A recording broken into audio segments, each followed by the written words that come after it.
यदा यदा हि धर्मस्य ग्लानिर्भवति भारत अभ्युत्थानमधर्मस्य तदात्मानं सृजाम्यहं परित्राणाय साधूनां विनाशाय च दुष्कृतां धर्म संस्थापनार्थाय संभवामि युगे युगे। जय जगन्नाथ। आज जो आलोचना करिवा मिथुन मास को सावधान।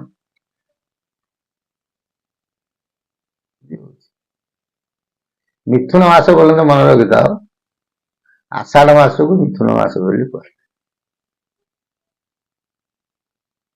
कहले। आसंता मिथुन मासटा आसंता आषाढ़ मासटा बहुत अशुभ कारक। ये आषाढ़ मासरे भारत भूखंड बहुत करियो बोली महापुरुष आमको चेतना देते कौन दैव दुर्विपाक बुझे ना क्षति घटे बोली गोटे कौन कले आगुरी सूचना दे जाइछन।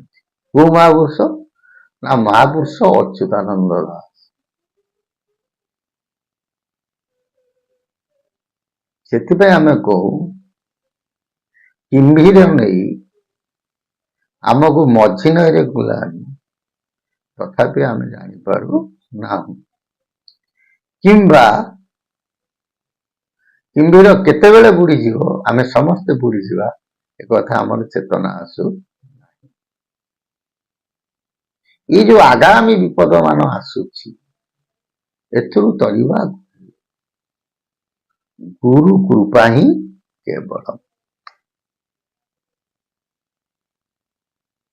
ठाकुर अभिराम परमहंस भाषा ठाकुर कहती गुरुपाद पद्म नौका कर्णधार सिना श्रीगुरु।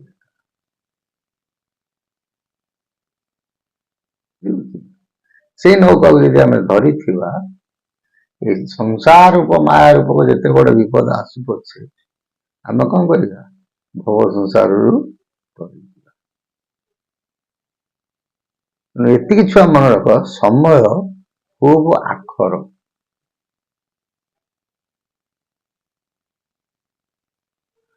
माने बेंग कहे बेंगुली लोग पृथ्वी क्षण क्षण कान गोटे मुहूर्त कौन घटव आमे माने भी जानीपर नहीं। से आषाढ़ मासटी आम कौन हो बहुत विपद कारक।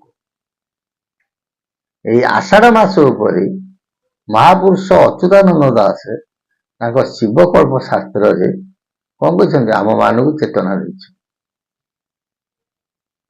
हे राम अमक अंक भोग से आषाढ़ मासरे ये विपद मान देखा घटना घटिला पर तथापि कलिजुगर मानव मानकर विश्वास आसीबो नाही। कहीं कहूँ शुण खूब निकट तुम देख आकाश पश्चिम आकाश पूरा नाली हो एक दुई ठाकुर जो आमर चाप खेलिया को आसती पुरी रे बाण विस्फोरण केते मले ये गोटा अलौकिक घटना आम को काले शुणी नी तमें मैंने शुणी शुणी आम भी शुणी नी चाप खेल एमती हुए बोली सब अलौकिक घटना किंतु आम मान कई चिंता करी पारू ना हूँ। आकाश लोहित हेले बहुत खराब 3 मास भितर बहुत क्षतिकारक घटाए आ सी क्षेत्र प्रभु क्षेत्र प्रभु चाप बाण विस्फोरण एते लोक मरीगले कहार आम चेतना अच्छी ଯେଉଁ ପ୍ରଭୁଙ୍କର ପାଚେରୀ ତ ପାଚେରୀ, ମେଘନାଦ ପାଚେରୀ, ଯେଉଁ ପ୍ରଭୁଙ୍କର ଦେଉଳ ତ ଦେଉଳ, ବଡ଼ ଦେଉଳ, ଯେଉଁ ପ୍ରଭୁଙ୍କର ଦାଣ୍ଡ ତ ଦାଣ୍ଡ, ବଡ଼ ଦାଣ୍ଡ, ଯେଉଁ ପ୍ରଭୁଙ୍କର ବଜାର ବଜାର, ଆନନ୍ଦ ବଜାର। କେମିତିଆ ମହାପ୍ରଭୁ, ତାଙ୍କ କ୍ଷେତ୍ରରେ, ତାଙ୍କ ଚାପ ଖେଳରେ ଏତେ ବ୍ୟକ୍ତି ବିଶେଷଙ୍କର କ୍ଷତି ଘଟିଲା। ଆକାଶ ଲୋହିତ ହେଲା ପରେ ଆମେ ମାନେ କେତେ ଜଣଙ୍କ ଧାରଣା ଅଛି, ଚେତନା ଫେରୁଛି, ଫେରୁନି। ଏମିତି ଘଟିଯିବ, ଆମେ ମାନେ କିଛି ଜାଣିପାରିବା ନାହିଁ, ବା ସାଧାରଣ ବ୍ୟକ୍ତି ବିଶେଷଙ୍କର ଚେତନା ଫେରିବ ନାହିଁ। କାରଣ କଣ? ନାଗ ସାପ ଆଗରେ ପଦ୍ମତଳା ପଡ଼ିଲେ ନାଗ ସାପ ଶୁଣେ। ଢମଣା ଗୋଖରଙ୍କ ଆଗରେ ଯେ ତମେ ପଦ୍ମତଳା ପଡ଼ିବ, ସେ କୋଉଠୁ ଶୁଣିବ? ମହାପୁରୁଷ ଜଗନ୍ନାଥ ଦାସଙ୍କ ମତରେ ମୂଳଟି ଅଟଇ ବିଶ୍ୱାସ, କହି ଜଗନ୍ନାଥ ଦାସ। ଗୋଟେ ବିପଦ ମାନ ଆସୁଛି, ତଥାପି ଆମେ ତାକୁ ଅନୁଭବ କରୁନା। ଯଦି ଅନୁଭବ କରୁଛେ, ଗୋଟେ ମୁହୂର୍ତ୍ତ ଅନୁଭବ କରୁଛେ, ତାପରେ ପାଶ ଯାଉଛି। କାରଣ କଣ? ଆମେ 25 ପ୍ରକୃତି ମାନଙ୍କ ଦ୍ୱାରା ଆବୃତ ହେଇଯାଉଛି। ଆମେ ମାୟା ମୋହକୁ କାଟି ପାରୁ। ସମସ୍ତେ ଆମେ କହୁଛେ ମୁଁ ବଡା, ମୁଁ ବଡା। କେହି ଭାବୁନାହାନ୍ତି ଆରେ ନା, ଆମ ଉପରେ ଜଣେ କିଏ ଅଛନ୍ତି, ମହାପ୍ରଭୁ ସବୁଠୁ ବଡ଼।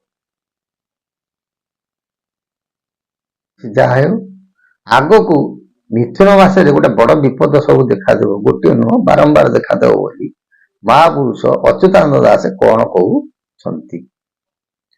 କହିଲେ, ମୀନ ମାସ ଯିବ, ମିଥୁନ ମାସରେ ମହି ହେବ ଭାରାଗ୍ରସ୍ତ, ବିଂଶ ବେନିନବ ସମୀର ସଂଯୋଗ, ବାସୁ ବିଜୟ ଅସ୍ତବ୍ୟସ୍ତ। କହିଲେ, ହେ ରାମ, ମୀନ ମାସ ଯିବ, ଚୈତ୍ର ମାସ ପଳେଇଯିବ, ମିଥୁନ ମାସରେ ମାନେ ଆଷାଢ ମାସରେ ମହି ହେବ ଭାରାଗ୍ରସ୍ତ। କୋଉ ଭାର? ନା ପାପ ଭାରା ଗ୍ରସ୍ତ ହେଇ କଣ କରେ ନା ବିଂଶ ବେନିନବ ସମୀର ସଂଯୋଗ, ବାସୁ ବିଜୟ ଅସ୍ତବ୍ୟସ୍ତ। ବିଂଶ ବେନିନବ, ବିଂଶ ପର୍ଯ୍ୟନ୍ତ 20, ବେନିନବ ପର୍ଯ୍ୟନ୍ତ 29, ମିଶିକି ହେଲା 49। ସମୀର ବୋଲନ୍ତେ 2, ସମୀର ବୋଲନ୍ତେ 12, ସମୀର ବୋଲନ୍ତେ ମଧ୍ୟ 49। ଏଠି 12 କୁ ନବାନି କି 49 କୁ ନବାନି, କାରଣ ମହାପୁରୁଷ 58 ଅଙ୍କ ପର୍ଯ୍ୟନ୍ତ ଅନନ୍ତ ମାଧବଙ୍କର 58 ଅଙ୍କ ପର୍ଯ୍ୟନ୍ତ ଲିପିବଦ୍ଧ କରିଛନ୍ତି। ତେଣୁ 2 ମିଶେଇଲେ କେତେ? 51 ଅଙ୍କ। କହିଲେ 51 ଅଙ୍କରେ କଣ ହବ? ବାସୁ ବିଜୟ ଅସ୍ତବ୍ୟସ୍ତ। ଏତେ ଭାରାଗ୍ରସ୍ତ ହେଇଯିବ ପୃଥିବୀ, ବସୁମାତା ଏତେ ଭାରାଗ୍ରସ୍ତ ହେଇଯିବ, ବାସୁକି କଣ ହେଇଯିବ? ଅସ୍ତବ୍ୟସ୍ତ ହବ, ମାନେ ବାସୁକି ସହିପାରିବ ନାହିଁ। ବସୁମାତା ଏବଂ ବାସୁକି ଏ ପାପକୁ ସହିପାରିବ ନାହିଁ। କଣ ହବ? ନା 12 ବାର କରି ମୁଣ୍ଡ ହଲାଇବ, ସହି ନ ପାରିବ ଭାରା, ସ୍ଥାନେ ସ୍ଥାନେ ଜଳ ଉତ୍ପାତ ହୋଇଯିବ, ପ୍ରାଣୀ ହୋଇଯିବେ ସାରା। 12 ବାର କରି ମୁଣ୍ଡ ହଲେଇବ, ମାନେ ଆଷାଢ ମାସରେ ବାରମ୍ବାର ଭୂମିକମ୍ପ ଦେଖା ଦେବ। ସ୍ଥାନେ ସ୍ଥାନେ ଜଳ ଉତ୍ପାତ ହୋଇବ, ସ୍ଥାନେ ସ୍ଥାନେ ଜଳ ବିଭୀଷିକା ଦେଖେଇବ, ଭୟଙ୍କର ବିଭୀଷିକା। ପ୍ରାଣୀ ହୋଇଯିବେ ସାରା, ମଣିଷଙ୍କର ବଳ ପାଇବ ନାହିଁ। ନିଜ ପ୍ରାଣ ଘେନି ସର୍ବେ ପଳାଇବେ, ଚିହ୍ନା ଅଚିହ୍ନା ନ ବାରି, ମାତା ପିତା ସୁତ ସୁତାନ ଲଢିବ, ପଳାଇବେ ସ୍ଥାନ ଛାଡି। ମହାପୁରୁଷ କହୁଛନ୍ତି 51 ଅଙ୍ଗ ଆଷାଢ ମାସରେ ଏମିତି ଘଟଣା ଘଟିବ। ନିଜର ଜୀବନ ରକ୍ଷା ପାଇଁ ବାପ ଗୋଟେ ଆଡେ ଯାଉଥିବ, ମା ଗୋଟେ ଆଡେ ଯାଉଥିବ, ପୁଅ ଗୋଟେ ଆଡେ ଯାଉଥିବ, ଛୁଆ ଗୋଟେ ଆଡେ ଯାଉଥିବ। ନିଜର ଜୀବନ ରକ୍ଷା କରିବା ପାଇଁ ଯେଝା ବାଟକୁ ଯିଏ ଅନୁସରଣ।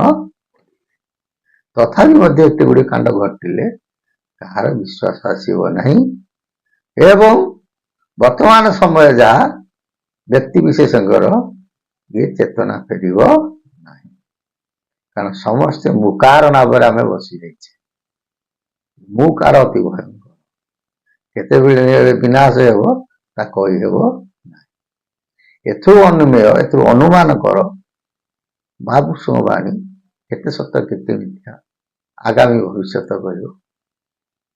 ତେଣୁ ଆଷାଢ଼ ମାସରେ ଏଇ ଘଟଣା ମାନ ଘଟିବ ବୋଲି ମହାପୁରୁଷ ଅଚ୍ୟୁତାନନ୍ଦ ଦାସ ଶିବକଳ୍ପ ଶାସ୍ତ୍ର ବା ନବଘଣ୍ଟ ନିର୍ଘଣ୍ଟରେ ଆମମାନଙ୍କୁ ଦ୍ୱାଦଶ ଗୋପାଳଙ୍କ ମାଧ୍ୟମରେ ଚେତନା ଦେଇ ଯାଇଛନ୍ତି। ଜୟ ଜଗନ୍ନାଥ। ସେ ଅଚ୍ୟୁତାନନ୍ଦ ମହାପୁରୁଷଙ୍କ ସଦିଚ୍ଛା ପୂର୍ଣ୍ଣ ହଉ, ତାଙ୍କର ସଦିଚ୍ଛା ପୂର୍ଣ୍ଣ ହଉ, ସଦିଚ୍ଛା ପୂର୍ଣ୍ଣ ହଉ। ବୋଲ ଆନନ୍ଦ ବା ହରି ବୋଲ।